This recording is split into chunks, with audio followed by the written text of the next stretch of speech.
Well, good morning. Welcome back to the broadcast Retirement Network. I'm Jeff Snyder. This is BRN AM for Friday, July 2nd, 2021.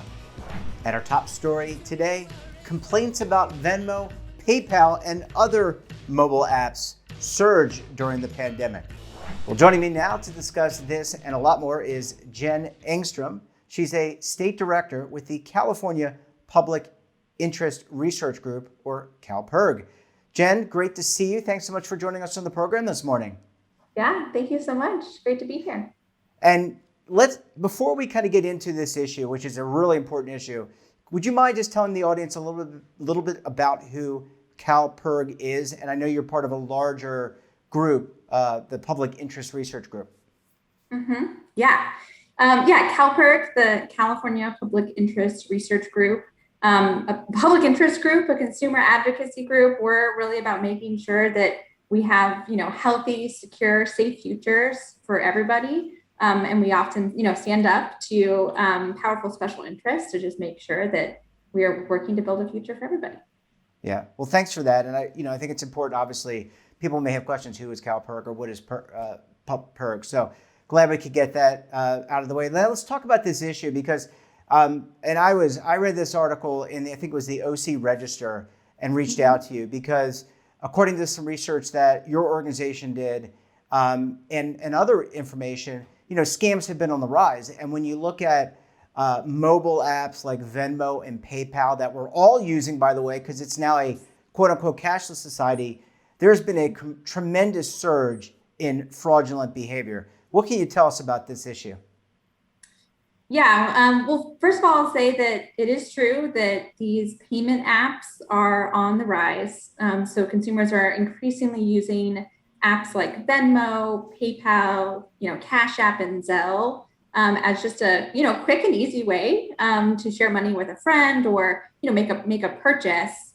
And they have been on the rise. In particular, this year we have seen that they have been on the rise, and we think a lot of that is because they are pretty convenient. Like I use them when I go out to have dinner with friends. Just one of us pays the bill and the rest of us, use Venmo to pay each other back. And that can just be really easy. But we also are seeing it, rise because of people wanting these kind of contactless transactions, with the pandemic as well. So overall, there's just been an increase in the use of these apps. And while they are convenient, they just don't come without problems. So we've also just seen a rise in complaints from consumers using these apps as well. So let's talk about that. I want to talk about maybe unpack some of these complaints. So just based on, I think, numbers from the Consumer Financial Protection Board, 7,000 complaints since March of 2020. That's a large amount of complaints. What are some of the major issues consumers are having? Because you're right, it's easy. I can just go and take my wife out to dinner and use a cashless service to pay for that dinner. And it's just like that. It's so easy. It's almost like using the way the credit card was. What are some of the big issues that you are hearing about from your constituents? Yeah. Well, part of the problem is that because it is so easy, it can lead to problems. So these digital payment apps are instantaneous, which is convenient, but it generally can mean that they're also irreversible. And that can lead to errors, like accidentally typing in a friend's username wrong and sending money to the wrong person. So really, common example of just accidentally sending money to the wrong person. I talked to one student from UC San Diego, Tiara, who tried to use a Venmo app to just pay back a friend $100 for a few ride shares. And she just accidentally typed in one letter wrong in her friend's username and sent it to the wrong person, and just an unknown person. She asked that person that she accidentally sent the payment to pay her back, but they didn't respond. And then she reached out to Venmo and never heard back. And so she just kind of, took it as an accident and wasn't able to get that $100 back. And this is pretty common, and often because consumers don't realize how instantaneous these transactions are and that they're not really reversible. And right now, consumers have very few consumer protections when they use a payment app or service. Customer service for these apps is pretty minimal, sometimes lacking a phone number to contact or any human interaction at all. And that's why we're starting to see just a rise in complaints to the Consumer Financial Protection Bureau because people are just experiencing problems, bad enough, they're not quite sure what else to do. And so they, file a complaint with this government agency to get things resolved. Yeah, and those $100 or $50, it adds up. I mean, look, a lot of people were hurt not only health-wise, but also financially wise as a result of this pandemic. And it just kind of has been compounded if you send money in error to somebody else. I was reading the article and almost like the terms of service don't really provide, and I know we want to get in the second segment, we'll talk about ensuring protection, but it's almost like, and I know that a lot of these companies are technology companies. They have the way they have really made things better for a lot of us is by having bare bones support, bare bones staff. But it's almost like the terms of service really are not up to date with, hey, if you an aggrieved person, being able to get money back and from someone you sent something erroneously, even if you made a typing mistake on your end, seems like easy to correct. Yeah, and that's exactly what we're calling on these companies to do and calling on policymakers and the Consumer Financial Protection Bureau to help us to make this happen. Really, the things that we want to see is that, consumers are protected even when they're defrauded into sending money, or even when the consumer themselves, initiated a payment, but, it's an incorrect transaction. And currently consumer initiated transactions are just not protected and not in the definition of unauthorized charges. And so it's true that it's just way easier now to make these, accidental or unauthorized charges. And we really need to update the, policies to be able to protect consumers. Yeah, really good point. Well, Jen, I need to take a quick break. When we come back, we'll talk about ensuring consumer protections and how we go about doing that. You're going to want to stay tuned right here on BRN AM.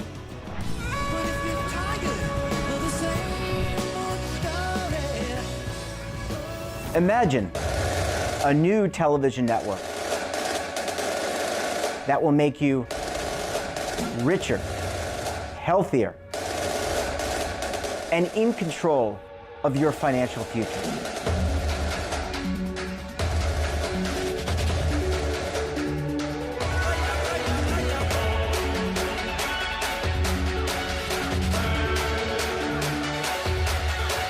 This network is for the policewoman in Nashville, Tennessee, the baker in Dubuque, Iowa, the teacher in Lexington, Kentucky. We want to make the idea of savings and retirement culturally relevant. But what do you see as a defining issue of the midterms, especially for the smaller businesses? I mean, they are the lifeblood of the American economy.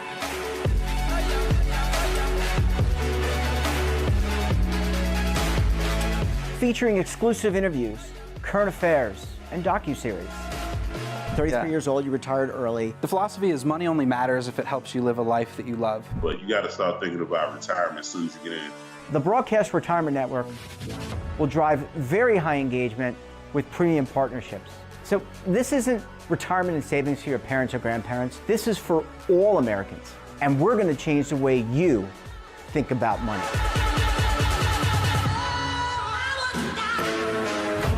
Welcome to the next frontier of retirement and savings. This is BRN, the Broadcast Retirement Network. Are you stuck with a low credit score? A credit report and score that's causing you to be denied credit or pay higher interest rates than others for the same things? Then do what Terrence did and call Credit Repaired for your free credit evaluation to help restore your credit. I started thinking about buying a new house, and my score wasn't where I needed it to be. I called and spoke with one of the representatives, and we just had a good conversation, and I liked what he was saying. Just one call for his free credit evaluation was all it took to start back on the track to repairing his credit. I'm seeing the deletions and I'm getting the report, so I know something's being done. It does make a difference to me. All it takes is one call to get started. Credit Repair has given me a second chance to have a better credit score. Don't let a low credit score hold you back another day. Do what Terrence did and make the call for your free credit evaluation. Call 800-819-4152. That's 800-819-4152. Again, 800-819-4152. Welcome back. We're talking to Jen Engstrom. She's a state director with the California Public Interest Research Group. Jen, thanks for staying with us this morning. Yeah, thanks. And, this is we cover a lot of privacy and cybersecurity and just protection issues for fellow citizens, right? Seniors and others. That's up as well. This is a perfect tool if you want to scam somebody.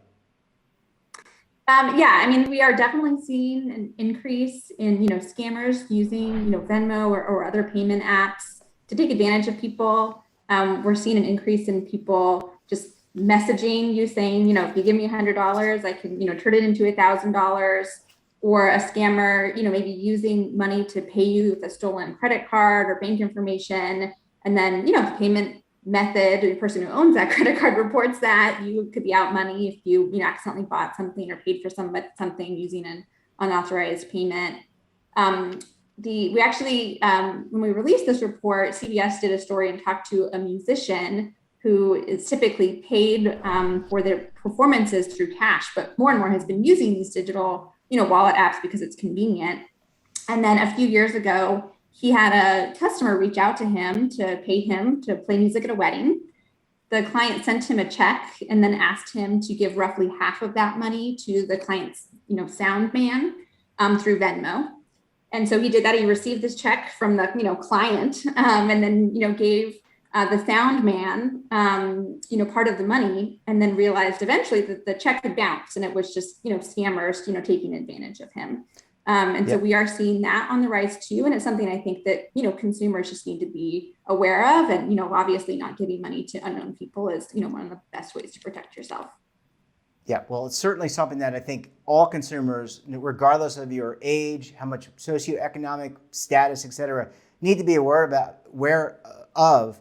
But Jen, let's talk about policy. Let's talk a little bit about some changes in the framework. And it sounds to me, we've really moved. COVID moved us in so many different directions so quick. It sounds like the regulatory apparatus needs to really catch up in a lot of ways to this more cashless transaction type of environment. Yeah, I think that's right. And there really are just some simple changes. The first thing is that we are calling on policymakers to ensure that consumers are protected when they're defrauded into sending money. And a big part of that is just requiring that apps actually investigate errors and fraud, even when the consumer made the mistake, or sent the money themselves. And right now, consumers are just not protected if they're the ones who, send money to somebody. And so we just think that needs to be updated, that we at the very least investigate these errors and these fraud events and work to get consumers their money back, even if they're the ones that initiate the payment. And Jen, it sounds like, obviously you're in California, I'm in Charlotte. There's a Washington approach, a federal approach, but also I would think that there are things that the states could do as well. And you live in, or at least you work in California. California has been very progressive when it comes to privacy and cybersecurity. Is this something that could possibly be tacked on to some of those laws, or would be a direct extension of some of the laws that are already on the books to provide some additional protections there? Yeah, definitely. I mean, we can take action at the state level as well. And we are working to call for that, similar protections, through our local consumer protection bureaus. A lot of states do have these more, localized agencies. And so working to get those agencies to take action is something that we're working on too. Yeah. And then I will say there's just a lot that consumers can do themselves as well. Making sure that you are only sending money to people that if you are going to send money to somebody for the first time, you could actually test it out by sending $1 to make sure that it went through. And then we are starting to see improvements in some of the security options. So for example, with Venmo, it used to be hard to be able to change the security option so that people couldn't see all your friends and all of the payments that you were making because it had the social element to it as well. But now there is an option to set your privacy settings to be more secure as well, so that you don't have your friends public, by default. And so there are things we recommend that consumers do in addition. Jen, what's your sense, obviously we talked a little bit about California, but what's your sense that Washington, there's a lot going on in Washington, infrastructure. We were just talking recently about retirement bills. What's the sense that we might be able to get some level of reform during this Congress this legislature before the House goes in recess, and we begin the campaigning for 2022. It just seems like yesterday we were at 2020. But anyway, what's the sense that we can get some things done in Washington with relating to consumer protections and avoiding some more of this horrific fraud? Yeah, I definitely challenging to get things obviously passed through Congress right now. I do think the companies can act though, right, with enough public pressure and with enough pressure from, these agencies, the Consumer Financial Protection Bureau. And so we can see action, especially at the corporate level, without having to actually pass reforms through Congress too. So really what we want to see is for these companies to realize they need to take action to protect consumers and, get them to do that. Yeah, and you can, as a consumer, like, if I bank with Chase, for example, and they use Zelle, and you want to see some changes, you can write. And if enough people write, there's change that can be made there. So there are things that you can do maybe in advance. You don't always have to wait for the legislature or the regulators to catch up. You can be a good consumer. You can organize consumers. You can work with interest groups like Public Interest Research Group to get the word out, get the message out, and communicate what you think is needed. Mm-hmm. Yeah, definitely. Well, Jen, we're going to have to leave it there. Really, really important topic. Really appreciate you coming on and helping us understand it a little bit more. I think I kind of get it. And we look forward to having you back on again very soon. Great. Thank you so much. And that wraps up this episode of BRN AM. Have a topic of interest, someone you think we should talk to, drop us a line. And don't forget, for all the information in retirement markets, technology, personal finance, so much more, check out today's edition of our daily newsletter, The Morning Pulse. We're back again tomorrow, this time for BRN Weekly. We'll have a very special guest and we'll take a look at some of our best segments for the week. Until then, I'm Jeff Snyder. Stay safe, keep on saving, and don't forget, roll with the changes.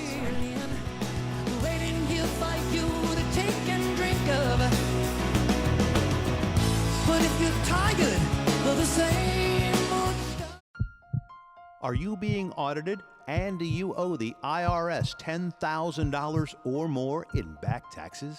Is the IRS threatening to take more of your money? Don't fight the IRS alone. The Tax Doctor is here to help you negotiate your tax bill and reduce your stress. The IRS can freeze your assets and seize your bank accounts, but you can stop these IRS actions. The Tax Doctor will work with you using our years of experience to represent your case to help you get the best resolution under the IRS guidelines. Help is here to deal with the IRS to reduce your stress. We've handled thousands of cases, so we know what we're doing. If you owe $10,000 or more in back taxes, do not call the IRS alone. Call a Tax Doctor now for a tax emergency analysis. Call 800-224-6439.